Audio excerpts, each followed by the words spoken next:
আসসালামু আলাইকুম। আজকে ভিডিওটা বিশেষ করে সকল পরিবারদের জন্য যাদের প্রিয়জন প্রবাসের মাটিতে আছে। গতকাল বাংলাদেশ জামায়াতে ইসলামী 2026 জাতীয় সংসদ নির্বাচনের ইশতেহার ঘোষণা করেছেন।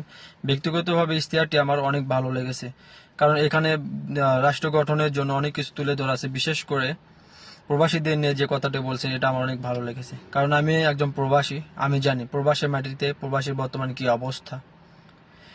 আমাদের বর্তমানে যে এম্বাসি আছে, এটা কোনো কাজে না, আমাদের কোনো সাহায্যই করে না।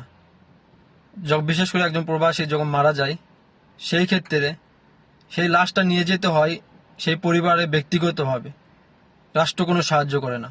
জামাত ইসলাম এখানে ঘোষণা করেছে সেই লাশটি দেশে নিয়ে যাবে সম্পূর্ণ রাষ্ট্রীয়ভাবে।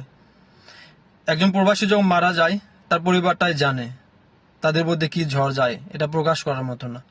একদিকে স্বজন হারানোর বেদনা, আর একদিকে হিমাগারে পড়ে আছে স্বজনের দেহ, এটা দেশে নিয়ে যাওয়ার দুশ্চিন্তা। কারণ দেশে নিয়ে যেতে কয়েক লক্ষ টাকা লাগে, যেটা অনেক পরিবারের পক্ষে সম্ভব না।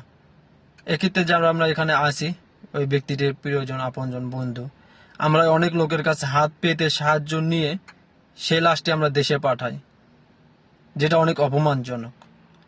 জামাত ইসলামের ইশতেহারে বলেছেন রাষ্ট্রীয়ভাবে নিয়ে যাবে। এটা যদি বাস্তবায়ন হয়, যেমন একদিকে পরিবারের দুশ্চিন্তা কমে যাবে, অনিশ্চয়তা কমে যাবে, আমরা যারা এখানে টাকা তুলি, সাহায্য তুলি, অপমান বোধ করি, অপমান বোধ থেকে আমরা মুক্তি পাব, এবং খুব দ্রুত দেশে লাশ নিয়ে যেতে পারবে। তাই আসুন আমরা সঠিক ব্যক্তিকে ভোট দেই। আল্লাহ তো আমাদের সর্বশ্রেষ্ঠ জীব হিসেবে তৈরি করেছেন, আমাদের বিবেক আছে, বুদ্ধি আছে। আমরা গত বছরগুলোতে দেখছি কোন ব্যক্তি কিরকম কাজ করছে, কে খারাপ কাজ করছে, কে ভালো কাজ করছে, কোন কাজের সাথে কে জড়িত। আপনারা বিবেক দিয়ে ভাবুন, সঠিক লোককে ভোট দেন এবং দেশ গঠনে সাহায্য করুন। ধন্যবাদ। আসসালামু আলাইকুম।